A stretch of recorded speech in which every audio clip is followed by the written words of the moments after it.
Our new ambassador to the US is not only the man that was in line to run BlackRock, the biggest investment firm in the world, but he attended WF meetings and he is the co-founder of the Century Initiative, the group pushing to explode Canada's population from 41 million to 100 million by 2100 through mass immigration. What could possibly go wrong? My name is Nico Lagan, and I'm too conservative for the conservatives. My co-host Rob Ambrose, not woke enough for the liberals. We are the political orphans. So yes, you heard that right. Our new ambassador to the US was not only supposed or in line to run BlackRock before he got in a sex scandal. He got fired for it. But he attended WEF meetings, which is probably where he met with our PM Mark Carney, and he is the co-founder of the Century Initiative. We're going to talk in details about it. It's absolutely insane that this man is the new ambassador to the United States. I can't say this without laughing because it's absolutely insane. But let's see what mainstream media is telling us, what they're trying to sell us, because obviously they're not going to tell you the same thing I'm going to tell you, obviously. So sure. The name of the man, if you haven't heard yet, his name is Mark Wiseman. Here is a video from CTV News telling us how awesome this man actually is. So listen to this. We have breaking news from Ottawa this hour. Prime Minister Mark Carney has announced that Mark Wiseman will be Canada's next ambassador to the U.S. Wiseman is a former investment banker and pension fund manager and longtime friend of Prime Minister Mark Carney's. He will replace Kirsten Hillman, who announced earlier this month she would end her role. Carney's office says Wiseman will take on the post in mid-February. He'll be tasked with leading negotiations on the review of the CUSMA free trade agreement with Mexico and the U.S. Carney says Wiseman brings immense experience, contacts, and deep commitment at this crucial time of transformation of our relationship with the United States, adding he will help advance the interest of Canadian workers, businesses, and institutions while building opportunities for both Canada and the United States. All right, we're joined now by CTV's Colton Prale in Ottawa. Colton, not a surprise for anybody who's been anticipating this announcement. No, this is a name that was rumored for quite some time. Essentially, since Kirsten Hillman announced that she was going to be leaving the position, this has been the name that's been floating around Ottawa. And the reasoning that you point out there, the financial experience, the knowledge of economic markets, the ties to business both in Canada and the United States, sources telling me those were all big drivers of why Mark Wiseman is taking over this role. He will have a significant part to play when it comes to the renegotiations and the review of CUSMA in 2026. This is something that's going to be critical to his role. He is not the only person that is going to be involved in those. Dominic LeBlanc, the Prime Minister himself, both going to be instrumental and have significant roles to play in those renegotiations. But Mark Wiseman is joining that team. It's also important to point out Kirsten Hillman, in her departure, announced she would be available. So the video goes on for about 4 minutes of kissing his ass, basically, praising how awesome that man is. But here is a bit of information that they kind of glossed over. He started his career as a law clerk to Supreme Court Justice Beverly McCollin. He was a lawyer at Sullivan in Crowell. He was Ontario Teachers Pension Plan Manager. From 2005 to 2016, he joined the Canada Pension Plan Investment Board, rose to president and CEO between 2012 and 2016. And from 2016 to 2019, he was a senior management director at BlackRock's, the biggest investment firm in the world, literally the company that owns basically a portion of every single company out there that is on the market. He was seen as the successor to CEO Larry Fink, but was fired in 2019 for failing to disclose a consensual relationship with a subordinate. From 2020 to 2023, he was the chair of Alberta Investment Management Corp. He was also advisor at Lazard Canada and Boston Consulting Group. And as you will see right now, he is the co-founder of the Century Initiative, Now, you're not a conspiracy theorist. You're not like me. Have you ever heard of the Century No. Initiative? No. So Awesome. fill us in. I'm sure you're Fill going to. us in. What do you think? You're like, So this is something I have spoken about on the show, but I had never mentioned that it was the Century Initiative. I just mentioned that it was a plan that Mark Carney was behind. So it turns out that one of his good friends is the co-founder of the Century Initiative, and their main goal. While our goal is reaching 100 million people by 2100 is often cited, our focus has always been on what that growth enables: economic strength, innovation, and high quality of life for all.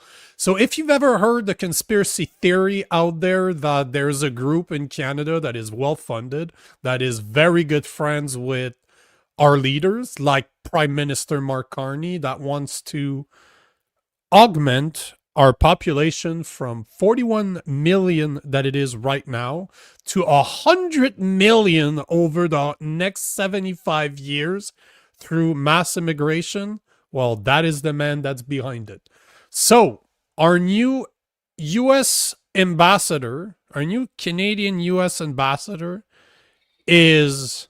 Not only was he in line to run BlackRock, so not only was he in line to run BlackRock, the biggest investment firm in the US, he's attended WEF meetings in Davos, Switzerland. He is the co-founder of the Century Initiative, the group, as I just mentioned, that wants to push our population from 41 million to 100 million in the next 75 years through mass immigration. He now holds the most powerful position internationally in Canada, the ambassador to the US. This is the man, the globalist banker Prime Minister Mark Carney chose, a globalist investor that used to be at the WF almost ran BlackRock, and is the co-founder of the Century Initiative. That is his pick. And somehow mainstream media is selling that like it's a good fucking idea. Like, what could go wrong? Yeah. I mean, I'm clearly like 100 million people by 2100. You'd have to have extreme immigration rates. So this, right off the bat, that's absurd. Anyone pushing that idea is, I think their judgment has to be called into question. And also, it's not that many. Let me stop you there. I'm sorry to cut you off, because thank you for saying this. As per calculation, in order to reach that, it would need a sustained 450 to 500K a year. So it's not that hard. We literally just need, if we continue with the numbers that we have right now, we are reaching that. Yeah. Zing, zing, zing. Exactly. But that's just a conspiracy theory, right? But I showed you the website. And this is not a conspiracy. You can easily find it. He's talked about this. He's the co-founder. You can go on the website that I just showed you. He, like, you know what? I'm going to put it again. Like, you just go about us, who we are, meet our team, and zig a zing zing. Mark D. Wiseman, chair of the board of directors and co-founder. So pretty crazy. It's not that much, huh? 450,000 people a year. That's where we're at now. That's basically where we're at. Yep. Right. That's numbers that we've had for the last couple of years. So right away. And that's without the children, right? They reproduce something fierce. So 450 to 500. It doesn't sound that crazy, considering that our prime minister's telling us we will drop it down to those numbers. Oh, motherfucker.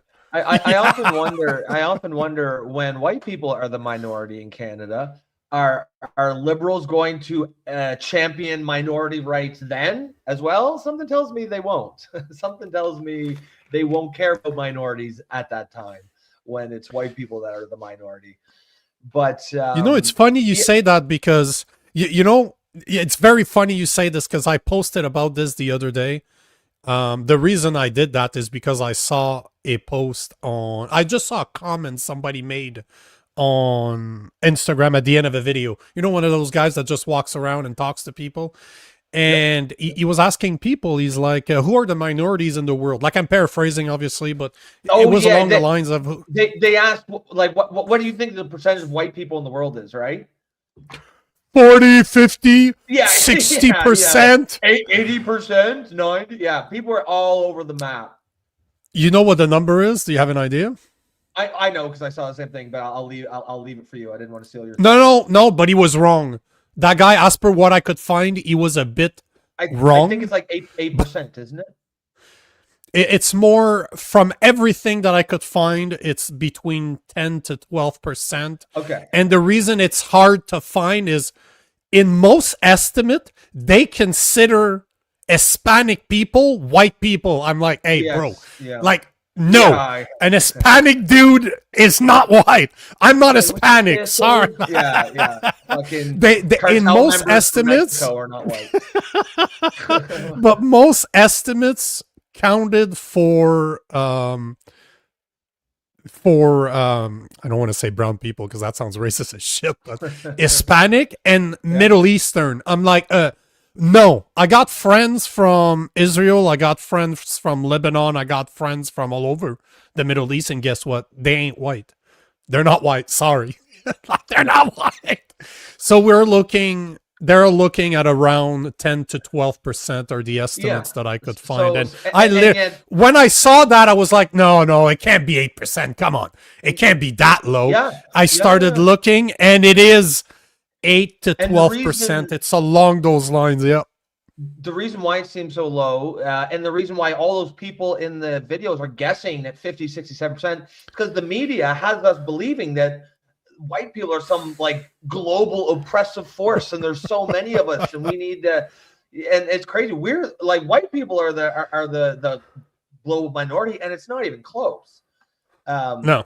You know, there's a interesting comment here from, I believe it's Trevor Benson, says, funny how most homeless people are also white. Yeah, it's because there's a lot of social programs, social welfare programs that are prioritizing either, you know, people of color or immigrants who tend to be people of color.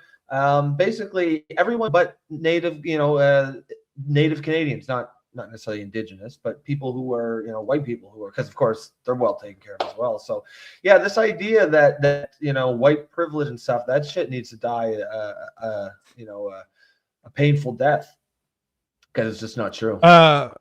Yeah, like Trevor Benson is saying, 7%. Those are the numbers that I heard, 7 to 8%.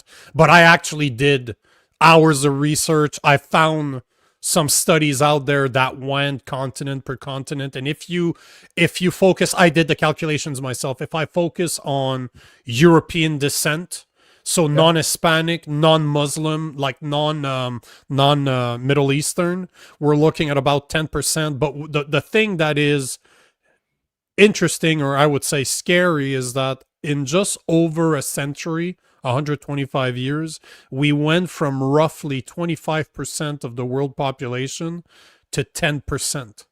So in the past 125 years, we have gone from about roughly 25% of the world population to 10%. And it's not surprising. Like, one of my favorite comedian is Russell Peters. I don't know if you know the guy, but back in the days, that dude was funny. That dude was hilarious. Yeah. Well, he's from Brampton, but he was saying in one of his first shows, he was saying exactly that. He's like, guys, you know, white people, you might as well start sleeping with Indian people, because we're going to overpopulate you. Plus, in 100 years, everybody's going to be beige. So you might as well start sleeping with your favorite comedian today. So he's basically trying to get laid. As much as this is a joke, it's not a joke. It's actually pretty accurate. But yeah, all to say that I don't know how the fuck we got to racist, but hey. But this is a bit of information when it comes to our new Canadian ambassador to the United States. BlackRock, in line to run BlackRock, not just an employee, in line to run the biggest investment firm in the world. He was at the WEF meetings in Davos, Switzerland, where he probably met Mark Carney. And he is the co-founder of the Century Initiative. Yeah. What could go wrong? What could possibly go wrong? Yeah. Honestly, I don't like the idea of, good friends with Mark Carney. Like this shouldn't be a position you're just giving out to your buddies as favors, right? This is we've got this review of Kuzma coming up next year, which could very well end in Kuzma being just scrapped. Trump certainly it's something kind of thing that he would do. You need all hands on deck here. And I'm not sure, given crony capitalism here or crony politics, giving your buddies plum positions here is the best thing to do for Canada. It's the perfect segue. Thank you. Because as a reminder, guys, at 8:30, we are at 8:30 today, 10 minutes from now, we are joined by Sylvain Charlebois, aka the Food Professor, to speak about Kuzma, especially the new U.S. demands where they want to get access to our dairy market and what it means to Canada. So we're going to be speaking about our dairy cartel. We're going to be speaking about our supply management. If it's a possibility, how would it work? What does it mean for Canada?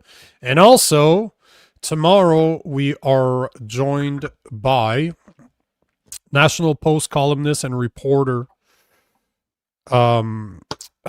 Timothy, I'm due for vacation.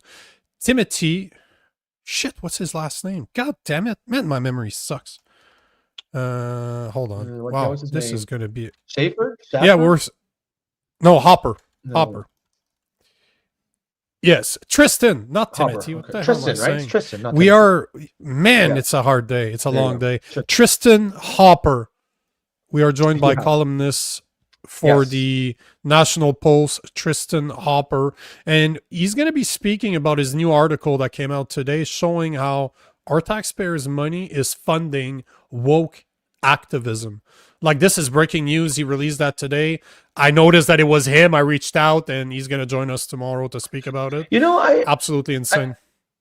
I actually would really like the idea of having, one or maybe a couple sort of friends of the show as journalists, and every time they come out with an interesting piece, we just have them on the show and talk about it. I think that'd be a great thing to do. Wow.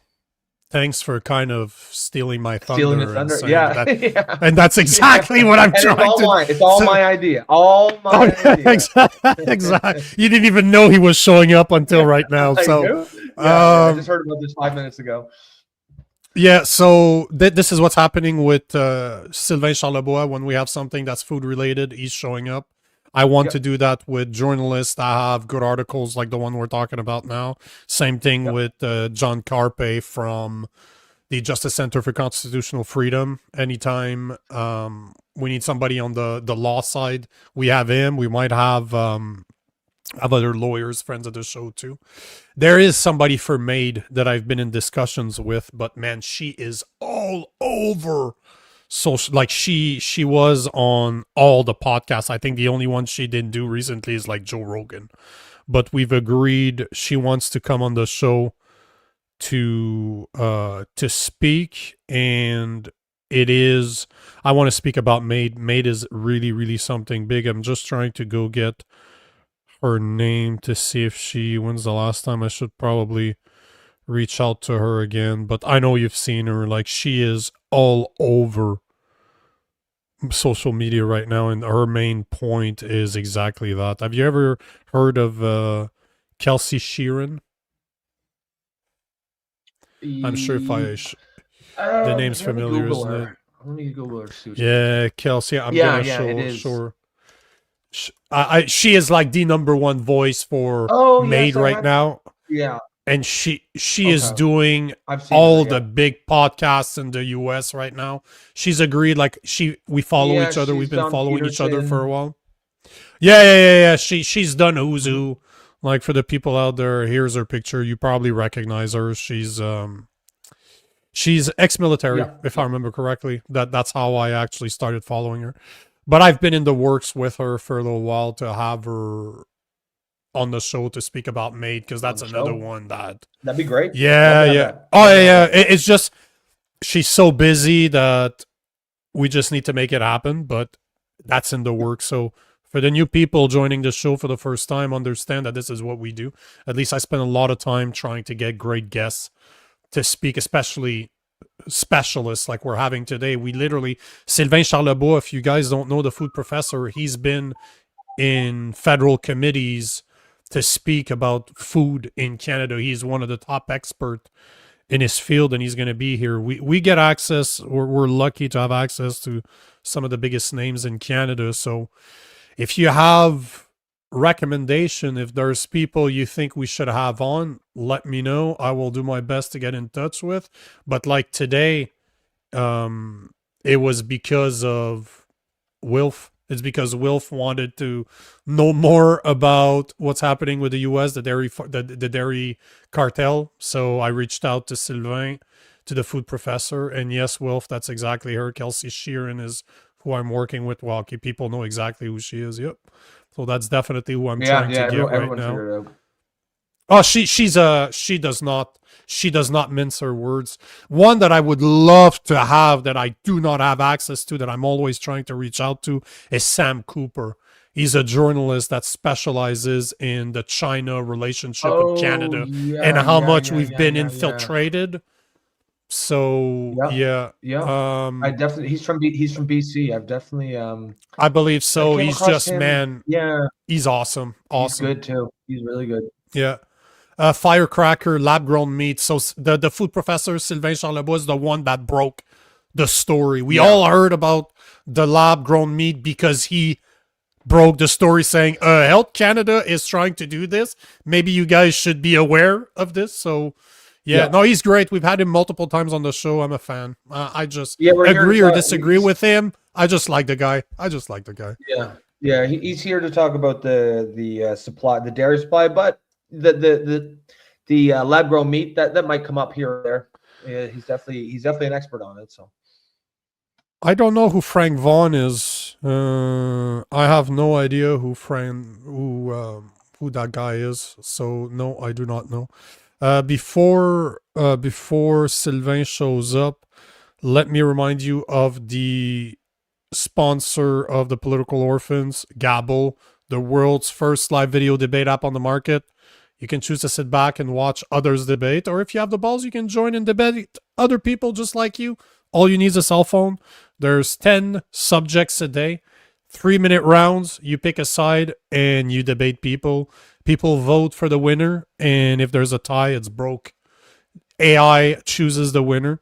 Just check the description below for the affiliate link. And we're having the first event on there tomorrow. So as a guy that's debated on some of the biggest platforms in the US, I'm going to be joined by a lefty that's also debated on a bunch of platforms in the US. And we are going to be debating some good topics like immigration, for example. I'm just going to throw it out there. Immigration would be one of them.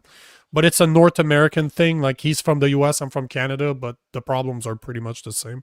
So there's a lot of people that seem to want to have Frank Vaughn. So I have no idea who that guy is. No idea. I will check him out. If one of you have my email address, can you send it to me? Like, I'm just going to put it in the chat.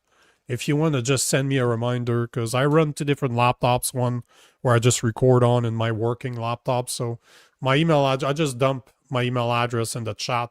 So if you guys want to just remind me, just send me an email with Frank Vaughn, and I'm going to see who I know that knows him, or if I know someone, or if I know him directly, because sometimes, surprisingly, when you have a big enough audience, you get followed by people that you don't necessarily know they're following you, and they turn out to be known people. So we'll see. Real interesting dude. Seems like a lot of people want to see him. Sam Cooper is one of them that I've been trying to get for a while, but I don't know anybody that knows him directly, and getting a hold of him is not easy. He's such a specialist in what he talks about that it's probably he's probably very in demand, but hopefully it's a matter of time. I'll get him. I will get him. He's a hard hitting journalist for sure. He is what journalism should be about. If you ask me, that's the type of guy we're talking about right there. Yep. Oh, see, that's interesting. Hey, Sylvie, I haven't seen you in a while. Frank Yeah, Vaughn yeah. is a dude. He's a dude who was born with a chip on his shoulder. He mostly talks against the PPC and is always angry. Oh, yeah, well, there's a lot of people like that. By the way, guys, just so you know, as a reminder, on Saturday we are having one of our mashups. So we have a Saturday night mashup between 9 p.m. and 11 p.m. And the subject on Saturday is going to be a good one. Is going to be remigration. We are going to have people that are against it. We have people that will be for it. We're going to have representative of the two biggest movement in Canada that are for it. We might have a very known politician that's been talking about this since 2018 on the show too. This has not been confirmed, but all to say that 9 to 11 p.m. on Saturday, we are speaking about remigration, which is a topic that is gonna be very important soon. People are starting to talk about it. I see that our guest today, the food professor Sylvain Charlebois, is in the back. Are you ready to go, sir? Thumbs up. Yeah. So here is. I'm laughing because he's drinking milk. No, that's funny. Mr. Sylvain Charlebois, bonjour. Cheers, gentlemen. It's good old How's it supply going? Good to managed see you again. eggnog. It's eggnog, of course, with good old supply management milk and eggs. Of course. Cheers. Of course. Thank you, by the Yes, way. Merry Thank you Christmas to you. for. Yeah, Merry Christmas. Thank you for being Merry here because I Christmas. literally invited you yesterday. We were talking yesterday, and you're like, I'm skiing with my family, but you guys do such a great job that I'm still going to show up. At least this is what I heard. I don't know if that's what you said, but you were skiing with the family. It's not all fiction. It's all true. Yeah. It's all true. You But heard we me yourself? appreciate we appreciate you taking the time. It's always a pleasure to have you on. And obviously, I wanted you here to talk about what the US has been. It's nothing new. They've been asking for this for a while, but now that on July 1st, 2026, so next year, we are sitting down for a review of our free trade agreement, CUSMA, with the US and Mexico. And one of the things that the US has been demanding is to get access to our dairy market. So they want us to open our dairy market to them because right now they have a certain amount that they're allowed to bring in, but they're heavily tariffed once they hit that quota. So let's start from the beginning. Can you explain to the listeners what I call the dairy cartel, what you probably call our supply management when it comes to our dairy products? Yeah, well, you call it dairy cartel. I can't. But a lot of people do call it dairy cartel. Yep. Essentially, the dairy sector is there to produce what we need, essentially. And so, in order to do that, you have quotas managed by provinces and you have high tariffs on imports. So, if let's say you want to import butter from the US, well, you're exposed to a tariff of 290%. That's just one example. Yogurt is over at least 200%. Milk obviously is over 300%. So these tariffs are incredibly high. Okay, because right now with the tariff dispute that we have with the U.S., 35% is seen as high. Imagine 200, 300%. So it's a highly protectionist policy. And so the advantage of having a system like that is to keep prices stable as much as possible. The disadvantage, of course, is that there's just no innovation and no growth. You're basically managing demand. So you set quotas based on demand. And so many countries around the world have disputed Canada's regime. In fact, many countries around the world had what Canada has now, supply management. New Zealand, Korea, UK, Europe, the entire European continent. They all had supply management. They got rid of supply management years ago, and Canada is the only one left. It's the only one Western country in the world to have supply management. So that's why we're incredibly criticized by the world community as a result of this regime. So, and when you look at free trade or you look at trade, we've signed quite a few deals in recent years, but we're still holding on to this very protectionist policy. So it makes Canada look like a country that actually both talks on both sides of the mouth. And essentially, on the one side, we want to trade with the rest of the world because we have a lot to offer, but on the other hand, we have this sacred cow, and all countries have sacred cows.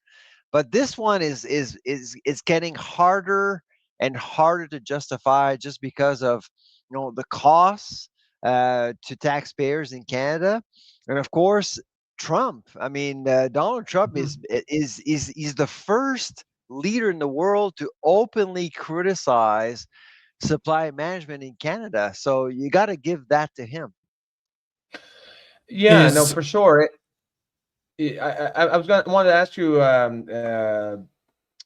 Sylvain. Doctor Sylvain. Yeah, I wasn't sure if I should go Sylvain or Doctor. We So agreed on that you're one obviously last time. yes, that's right. That's right. So this is you're basically area of expertise is in the actual the management side and the food side, not necessarily the politics, but surely you're familiar with the politics and you've got you have eyes and a brain. You see what's going on. You see how entrenched the system is. What is your, even if it's just personal opinion, on the likelihood that this actually does get scrapped in any sort of negotiation? Yeah. Hold on, Sylvain. Before you answer this, let's just. There's a couple of things I just wanted you to kind of frame before we do get into what the U.S. is demanding. But one of the biggest, can you confirm these numbers? Because the numbers that I keep on seeing is that Canadians are paying 30 to 50% above market price right now for dairy, and farmers are dumping thousands of liters of milk when they do cross those quotas, because those are two of the biggest problems that we're seeing in Canada. Are those numbers accurate? Is that true what I'm saying here? The 30-50% is based on farm gate prices. Now retail, because when you talk about dairy, I'm not sure what we're talking about here. Are we talking about milk, yogurt, cottage cheese, cheese? I mean, so in general, dairy in Canada is more expensive than the US, but not always. But when you look at farm gate prices, industrial prices, Canada is always more expensive than the US. And it does vary between 30 to 50%. Now, as for the other question that you ask about dumping, it is real. It is a real problem in Canada. And we did a study with McGill. And I'm actually at McGill this year in Montreal for the year on my sabbatical. And we actually calculated that dairy farmers in Canada dump anywhere between 600 million to 1 billion liters of milk a year. And they're being asked to dump because of surpluses, essentially. And now it is actually quite normal to see surpluses. In the US, there are surpluses as well, and they do dump. The problem with Canada is that, first of all, you have government sanctioned quotas. Okay. Yeah. So we, the people, give permits to these producers to produce milk for us. So that's something that doesn't exist anywhere else around the world. And two, and I've written many times about this, because of supply management, we could eliminate all dumping. We're the only country in the world. So I've always argued if we are to keep supply management, we should optimize it and not necessarily get rid of it. We need to optimize it by making the sector more competitive to bring down prices and eliminate all dumping, because you can't. We have a strategic reserve for butter in Canada. Did you guys know that? No, I didn't. So we have a strategic reserve for butter in Ottawa, run by the Canadian Dairy Commission. I've always argued, why not do the same for powdered milk and export to other countries where they actually need clean, safe powdered milk? But of course, they don't argue for that because it's too much work, it's too much money, and it's so easy to dump. And dumping is hidden from cameras in Canada. It's all done inside the barn. Nobody can actually see it. Unless it's on social media, and we saw the video Yeah. here of this. We all know the video we're talking about here. Yeah. Oh yeah, have you seen him since? Have you seen the guy? No, yeah, Jerry yeah. Eugen. Nope. Jerry Eugen has actually not made any appearances since that video publicly. Wow. You Yeah. know, By he the got way, smacked. recently, Has he been has there Joel been a Fox. safety check there? Anyone well, knock on his yeah, door, exactly. make sure he's still kicking? I think he's okay, but he's quiet. That's what they do. They quiet people. Joel Fox is another dairy farmer. Just recently wrote a piece in the Ontario Farmer, arguing that we're giving money to dairy farmers for no reason because we're giving $3 billion in compensation for trade deals over the last few years. He actually claims openly that the money that we give to dairy farmers is useless, where they're not losing any money. In fact, since we've signed trade deals, they're producing even more milk and they're worth more money. So he said, why are we giving money to dairy farmers? And we haven't heard from him since. Before you answer Rob's question, there was just one more I wanted to ask before we jump to the US. Do you believe in the system that is in place right now? Because obviously you said optimizing it is the way to go, but we can't get why rid of it. We can't get rid of it. We just can't. we cannot is what you're saying. Sorry. Sorry, you have a French accent just like I do. I want to make sure that I heard you properly. You say we cannot get rid of it, right? No. Why?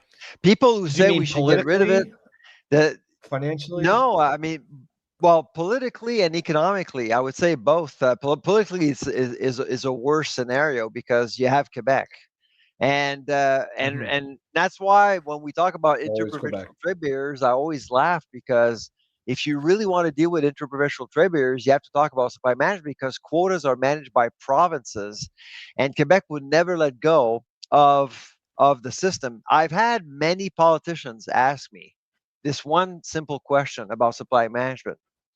They asked me, Sylvain, if there's one thing you would do to supply management to make it more effective, what would you do? The answer is incredibly simple. The only thing you need to do is to harmonize the allocation of quotas nationally. Nationally. Forget about provinces. Wow. And guess what would happen?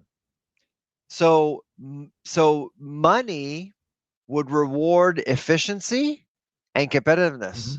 So all the quotas that you see in the Atlantic and Quebec would basically transfer to Ontario and the prairies and BC, because that's where the farms, the efficient, because we do have very good dairy farms in Canada, but they're all west of Toronto. East of Toronto is the region that is costing us, you and I, a lot of money. They're inefficient, they're small farms, and they don't want to compete. They're getting checks.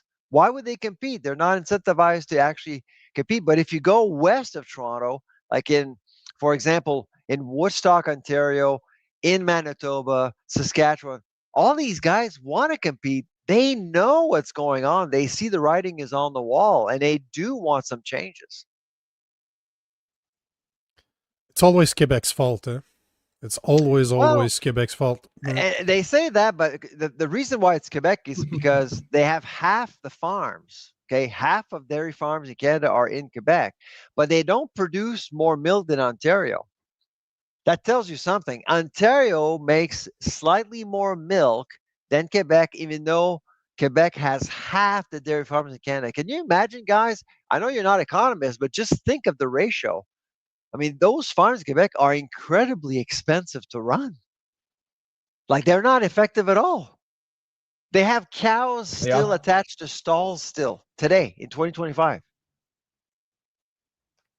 So now if we go back to Rob's question, is it feasible to even entertain the idea of opening up our market to the US if supply management is still in place? Because by what you're saying, I'm kind of modifying his question a bit, because clearly we're not, as per your opinion, and I will respect your opinion even if I don't necessarily agree with it. You don't want to get rid of it. I'd get rid of it. But do you think it's possible from your expertise that Canada will maybe not drop supply management, but open our market somehow to the US so that they are not capped the way that they are right now? That's the best compromise, I think. You open up the market while making your sector more competitive. With eggs and poultry, we don't really have to have that conversation. They're good. If we open up the market, they'll be able to compete, not dairy. Dairy would collapse overnight. So as you progressively open the market to foreign importers, you basically try to make the dairy sector more competitive progressively. And you need a plan that stretches over 15 to 20 years. That's why we should have actually committed to make some changes 10, 15 years ago. But we needed Trump to remind us that, well, the status quo and inertia aren't a good Yeah. idea. But you have to blame dairy farmers and boards specifically, because they're the ones that have always argued that everything is fine and dandy and we don't need any help, we don't need any assistance, we don't need to change. But they've run their ship very tightly, and they've played politicians over and over again. And that's why politicians are always out there protecting supply management. It doesn't matter who it is, Pierre Poilievre, Mark Carney, they don't have a choice. They don't understand the system. And if they start to criticize supply management, they're going to pay a big price. And that's why I think what's happening today with Mark Wiseman being appointed as the Canadian ambassador to the US, I actually think he's going to be the fall guy. He's going to be the fall guy because he's actually expressed his opinion against supply management over the years. And Really Carney's going to blame interesting. him while Mark Carney concedes more market access. That's what's going to happen. So you think he's set up to be the patsy? He's going to be the fall guy. Absolutely. So the guy that was announced today as the new Canadian ambassador to Mark the Wiseman. US, Mark Wiseman. Earlier, yeah. Yeah, 100%. I just want to make sure we're on the same page here. So you're saying that he's going to be the fall guy because obviously Trump and his parties made it clear that they want access to our dairy farm, to our dairy market. Same opinion as I have with supply management. I mean, he's very concerned about about the regime's ability to grow the market to support our economy. I'm on the same page as he is, but he's going to be a powerful man for COSMA 2.0. And I can tell you, he's going to be the fall guy. He's going to be the one that Carney's going to blame. He's not going to lose his job, but Carney's positioned him as the person saying, well, I've been recommended heavily by our ambassador to go ahead with more concessions. Yeah. Sorry. Yeah. Here's a check, by the way, for hypothetical loss that you're actually going to take, Mr. and Mrs. Dairy Farmer, because we're going to pay another hefty check of $1.72 billion probably in compensation for no losses at all. Wow. I remember when you were here last time, Sylvain, you had said something I thought was interesting. You said the dairy farmers themselves aren't really benefiting from supply management. So it seems like the Canadian consumer is not, because we pay higher prices. The dairy farmers themselves aren't, as you say, necessarily all universally benefiting from this. So where's the power coming from? Who is benefiting from this? Boards. Like, where's the tail that's wagging the dog here?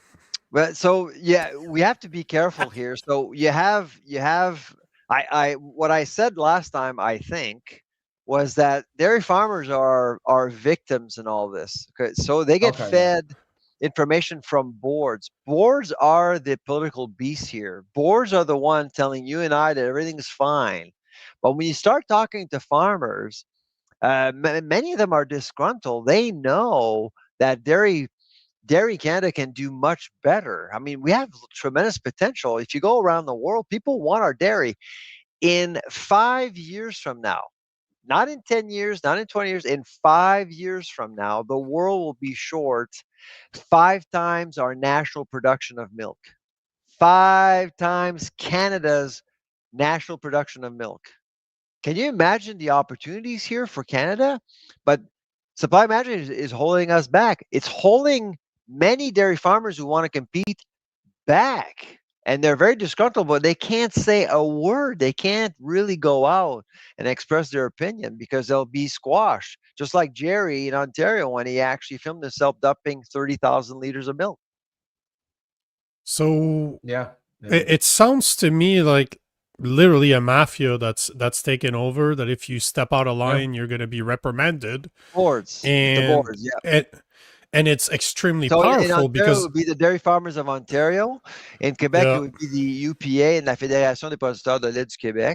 So each province will have their own boards, and they're the ones controlling information, and they control politicians, and they control, yes, you guessed it, academia.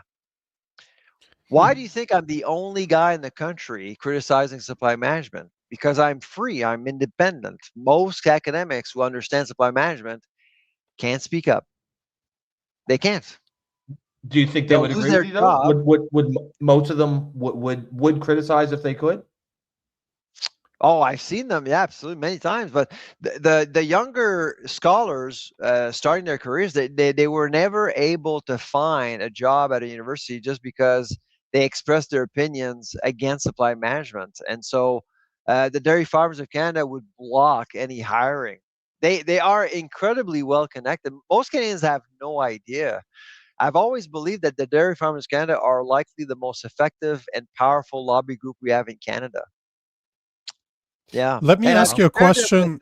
I've compared it with NRA in the US. It's not fair because NRA is about guns and it's different, but the NRA is incredibly powerful and influential in Ottawa, similar to what I see with the DFC, with the Dairy Farmers of Canada. Wow. Here's a good question I'm going to ask. I have the idea, but I know why, but I want you to answer it. So Squally's asking, why are you talking about academia? Why do you think it's important for the lobbyists, the dairy cartel, to control the narrative that is being taught in school? Well, I mean, it's all about image for them. You know, I throughout the years we've been behind some scandals like the Buttergate scandal, when we actually outed dairy farmers because they were using palm oil to feed cows, and we ended up with harder butter. That's why butter in Canada is so pathetically bad. I mean, you actually leave your butter on the counter for 2 days and it's still hard. You can actually put a nail in the wall with your butter because they Was actually feed cows with because they palm don't oil. serve palm oil? Is that makes the butter soft? That makes the butter hard. Oh, it makes it Yeah. hard. I gotcha. Okay. Yeah, it makes it. If you travel, if you go to Europe, or even if you go to the US, you'll notice right away that their butter is softer because Mhm. they regulate really how cows are fed. In Canada, it's all regulated, self-regulated by boards. Boards are the one, and of course, right now they do encourage the practice because it increases the butter fat content in milk and butter. In butter, there's a lot of money for dairy cows, for dairy farmers, and so they don't mind letting them use palmite. That's the ingredient, feeding cows to increase the butter fat content in milk. So there's a lot of things going on. Our job over the years was to out them as much as possible and telling people exactly what's going on. The milk dumping study was exactly that.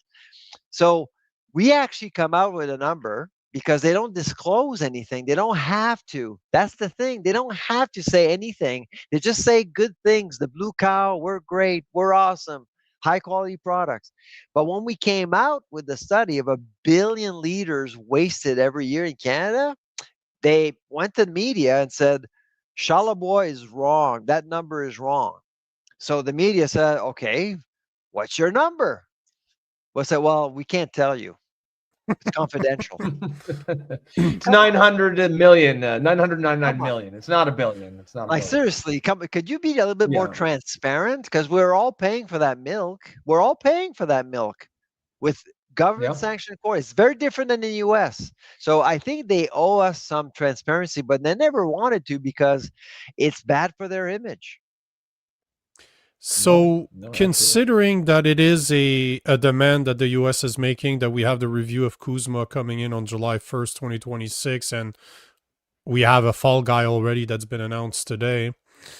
We look at the numbers, like right now, our dairy market is estimated at about $16.2 billion USD. in Canada. That's what it's worth to the US. But our CUSMA, if you look at the price of our CUSMA free trade agreement between Canada and the US, is worth anywhere between $900 to $950 billion when you count services and everything. Do you think that it's a concession that Canada is going to have to make in order to keep CUSMA alive? Or do you think that this is just another thing that Carney is going to play on to make the US look bad? And that's just your personal opinion. That's your personal / professional opinion. I'm just curious to see as somebody from your background. I'd say that a concession is inevitable, and here's another reason why. I think Trump 2.0 will be much more difficult to deal with than Trump 1.0. With Trump 1.0, we had a president who was essentially clueless about a lot of things in ag. Okay, and he mentioned dairy and talked about supply management, but didn't really talk about supply management. He didn't understand the system, really. And I don't think he does still today. But what he does understand is that Canada has been in violation of CUSMA on dairy. And I'm talking about the new CUSMA since 2020. So you see, when we actually conceded last time, we agreed to allow American products to enter the Canadian market up to 3.5% of our annual production, approximately. It varies between categories, but roughly it's about 3 to 3.5%. We've never allowed that amount to enter the Canadian market. Do you know why? It's simple. Why? When we decided to do that, we created a system to allocate licenses to import products from the US.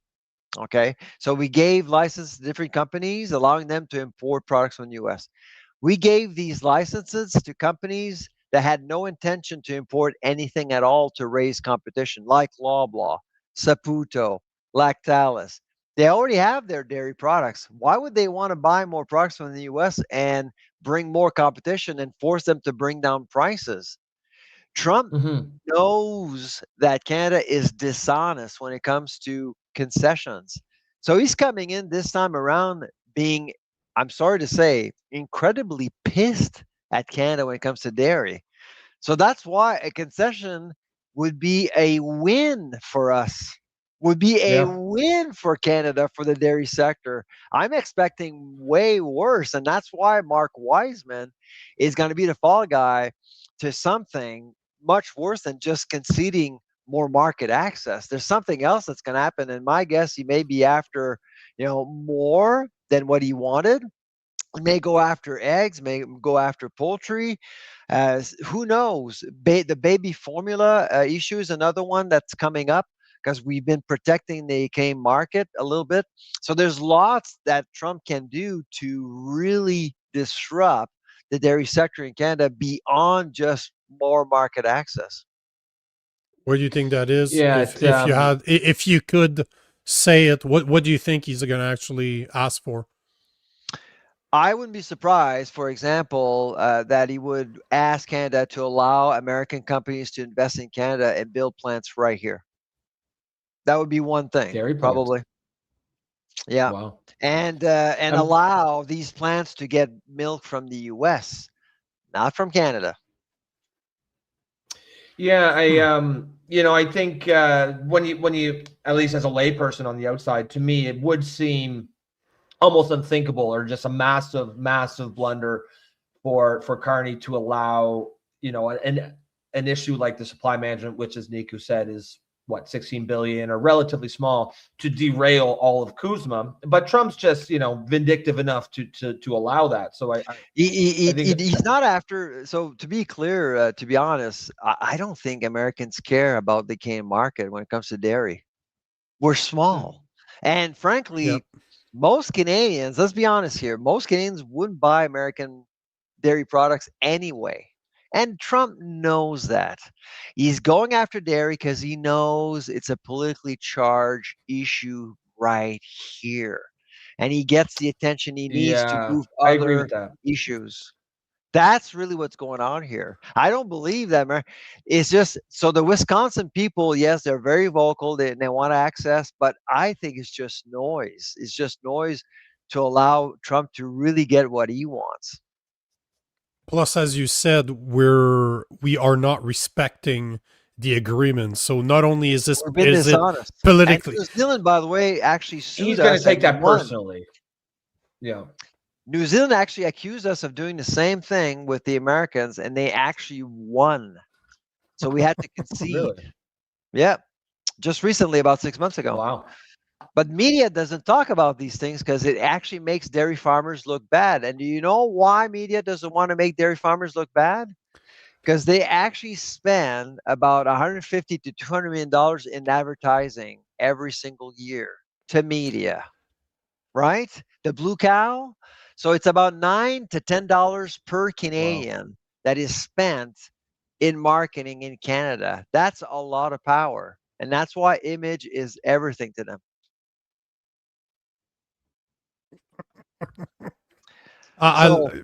Cheers, my friend. Absolutely. Well, as always, I don't know if you had it. Supply managed. Eggnog. Go ahead, Nico. Yeah. Oh no, I was going to ask you if you had another Yes, question yes, for him yes. because I'm done. That's all I had for him. I Okay. really appreciate your time. I know he wants to go get drunk and ski. That's what we do in Quebec, Yeah, right? yeah, We get drunk and we ski, not necessarily in that where order. are you at? It's a little cold, Are you out of the but slopes there right now?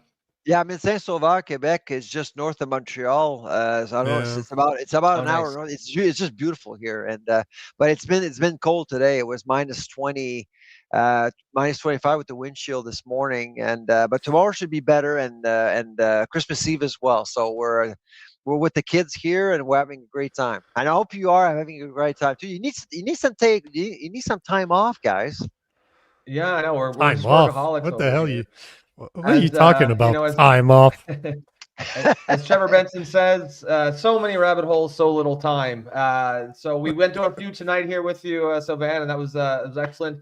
There's of course all kinds of other ones. We'd love to have you back on to discuss. Absolutely. Those. It's always great to have All you right. on. Listen, guys, Merry Christmas to you and to your family. Merry Christmas to you as well, sir. We'll see you Bye-bye. next time. Bye. Have a good night, sir. We'll talk to you later. Thanks for your time. There you have it. Yeah, guys, what did you guys think? I'm a fan. I agree, disagree with him. He's always open. He's always ready for a conversation. And you know what's funny? He's one of those guys that never ask for really what we're going to be talking about. I literally just said, hey, you want to come back on the show to talk supply management? He's, yes. Tomorrow works? Yes. Okay. We'll see you tomorrow. So, yeah, great conversation. At least no, I it was enjoyed it. What'd you guys think? What'd you guys in the audience think of the conversation? Because you heard it first. He believes, because there's no way he talked about that today anywhere else because he was on the slope with his kids. So you heard it first. Yeah, Mark yeah. Wiseman is going to be Yeah. the fall guy for the He's the dairy fall cartel. guy. It's actually You heard it it's pretty- first. Pretty insightful there. Yeah, you heard it here first. And if whether it's true or not, it certainly makes sense. I buy it. I believe it. He won't have a Carney choice to concede. You won't have a choice to he's gotta concede. ha- he's If gotta have the to do mark something.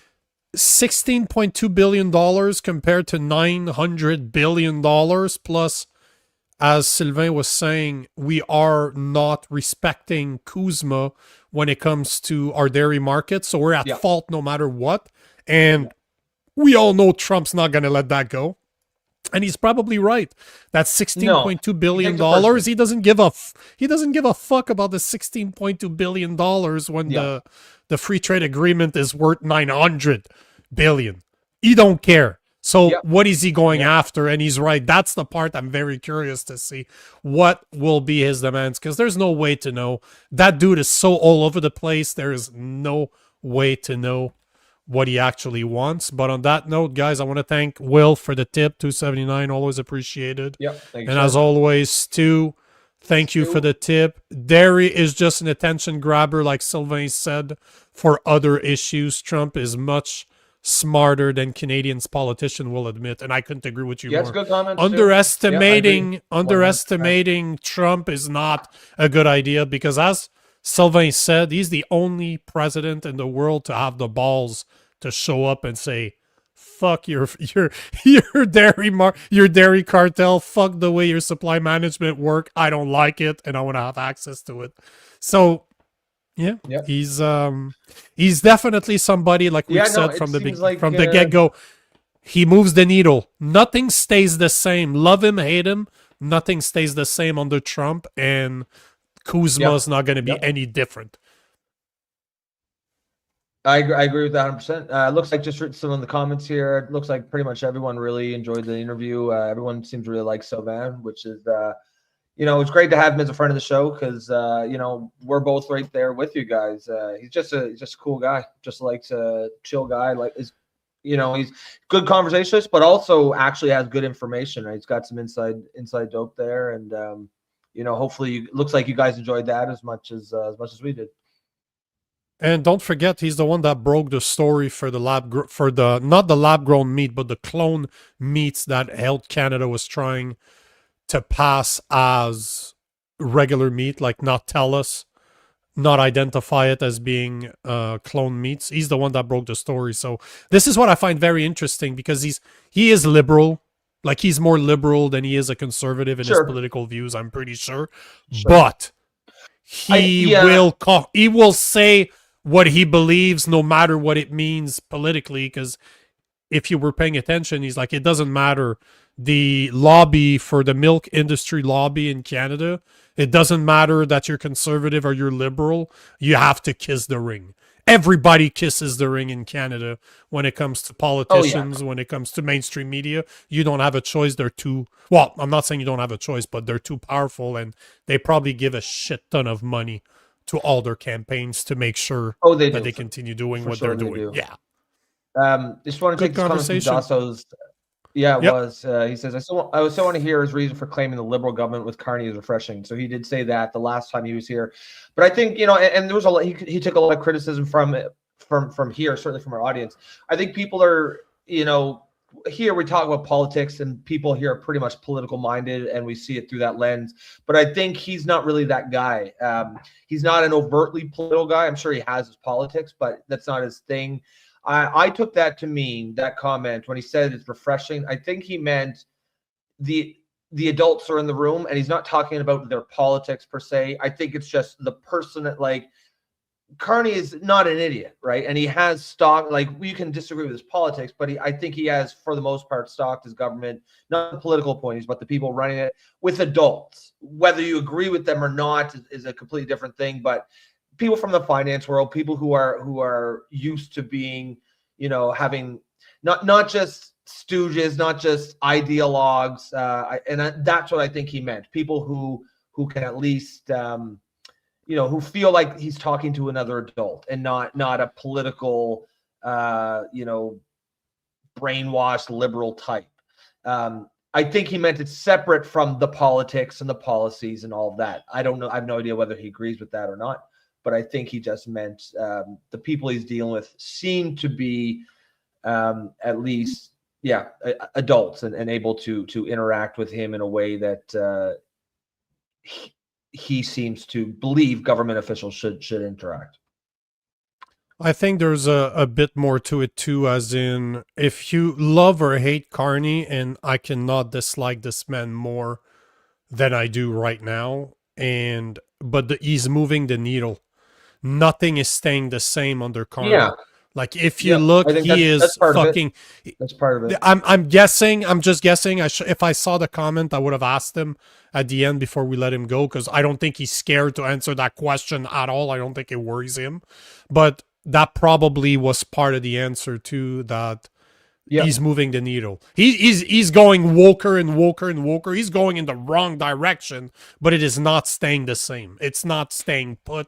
He's just moving that needle, and that might be what he meant by refreshing. I'm assuming, again, if I would have seen that question, I would have asked, but hopefully he's going to be back, so I'm not worried about that. He'll be back on the show, so maybe we can ask. I don't think he's worried about answering the question. So No. before you put a pin in it, I just want to remind you guys that it's been good. Yesterday we had Chris Barber on the show, showing up to speak about the victory that he had last Friday. He gets to keep Big Red. Today we had Sylvain Charlebois to speak about what's gonna happen, and you heard it first that our new ambassador to the US will be the sacrificial Fall guy. cow. He's going to be a sacrificial cow, yeah. And tomorrow I have another one for you. First time we have him on the show, so hopefully it's going to be a good one. But we have at 8:30 p.m. tomorrow, we are joined by Tristan Hopper, columnist and reporter at the National Post. He is coming to speak about an article that I saw in the National Post today that was showing how much money the woke activists are getting from taxpayers. It's insane the amount of money that they're getting. That's going to be a great conversation. Yep. So join us tomorrow, 8:30 p.m. Oh, I know. I saw the article. I'm like, oh, Rob's going to like that one. And I noticed the name. I'm like, it's Tristan Hopper. I have access to this guy. So let's get in touch with him. But tomorrow, guys, is the last episode before we take 2 days off for the 24th and the 25th. So Merry Christmas, 100,000,000,000%, but we will wish it to you tomorrow as well before we do take 2 days off. But we're not going to be off for very long. But join us tomorrow for Tristan Hopper. That's going to be a good conversation. Oh, yeah. It'll be a great way to end the week there before a short break. And then we're back on Boxing Day, I believe it is, 26th. Yeah, let me just pull up. So the 26th is a Friday. I'm going to be back on the 27th because we have a mashup from 9 p.m. to 11 p.m. That's going to be a good one too. We're going to talk immigration. We're going to have representatives of some of the groups that are pushing for immigration. We're going to have some people that are against it, and you're going to have troublemakers like me that's going to ask questions. That's going to trigger great conversation because that's kind of what I do, right? So 9 a.m. to 11 a.m. on Saturday the 27th, so Saturday that's coming, and we'll be back on the 28th. But tomorrow we are here 8 p.m. and we're joined by Tristan Hopper. Yep, that's going to be an excellent show, guys. You won't want to miss that. And that we'll put a pin in there for tonight. Excellent show, guys. Some excellent, lots of comments there. Trevor Benson, that'll be PM tomorrow night. 8:30 p.m. will be Tristan Hopper will be here. Guys, if you are new to the show, if you're just tuning in, welcome. Didn't take quite as many comments tonight because we did have a guest there, but the show is heavily based on audience engagement. So please come back, stick around, throw some comments out there, agree with us or disagree. We want to hear it all, no matter what you got to say. If you want to support the show, you can become a member through YouTube for the low price of $2.99 per month, or you can buy us a coffee in the top right-hand corner of your screen. Other than that, folks, we'll catch you tomorrow night. And again, we're going to wish you a Merry Christmas tomorrow, but what can't hurt to do it another one today. So have a Merry Christmas, guys. We'll catch you tomorrow. And other than that, enjoy the rest of your night.